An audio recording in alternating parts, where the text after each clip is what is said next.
Hi students, observe the question. The length of a diagonal in centimeters of a rectangular of length is 9 centimeters and width is 5 centimeters is given the question. Find the length of the diagonal in centimeters. Given rectangular length is 9 centimeters and width is 5 centimeters. So ఏమి ఇచ్చినంటే ఇక్కడ దీర్ఘచతురస్రం యొక్క పొడవు 9 సెంటీమీటర్లు అలాగే వెడల్పు 5 సెంటీమీటర్లు ఇచ్చిండు. ఏం తెలుసుకోవాలి? లెంత్ ఆఫ్ ద డయాగోనల్ అనగా దీర్ఘచతురస్రం యొక్క కర్ణం పొడవు తెలుసుకోవాలి. మరి దీర్ఘచతురస్రం యొక్క కర్ణము అంటే ఎదురెదురు శీర్షాలను కలిపే రేఖాఖండాన్ని డయాగోనల్ కర్ణము అంటాము. సో ఆపోజిట్ వర్టిసెస్ని జాయిన్ చేసినట్టయితే డయాగోనల్ అవుతుంది. సో ఇక్కడ అబ్జర్వ్ చేసినట్టయితే this is the right angle triangle ABC is a right angle triangle. Length is 9 centimeters, width is 5 centimeters. Next ఏం చేస్తున్నాం ఇప్పుడు?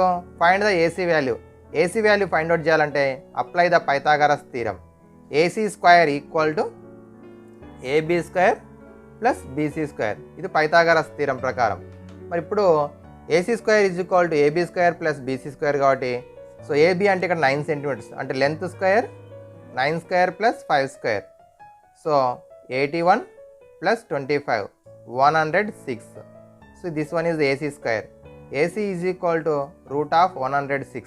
ఈ విధంగా ఫైండ్ అవుట్ చేస్తాం. సో డైరెక్ట్ ఫార్ములా చూడండి, length of the diagonal D is equal to root of L square plus B square. ఇది direct formula. Length of the diagonal in a rectangle is equal to root of L square plus B square.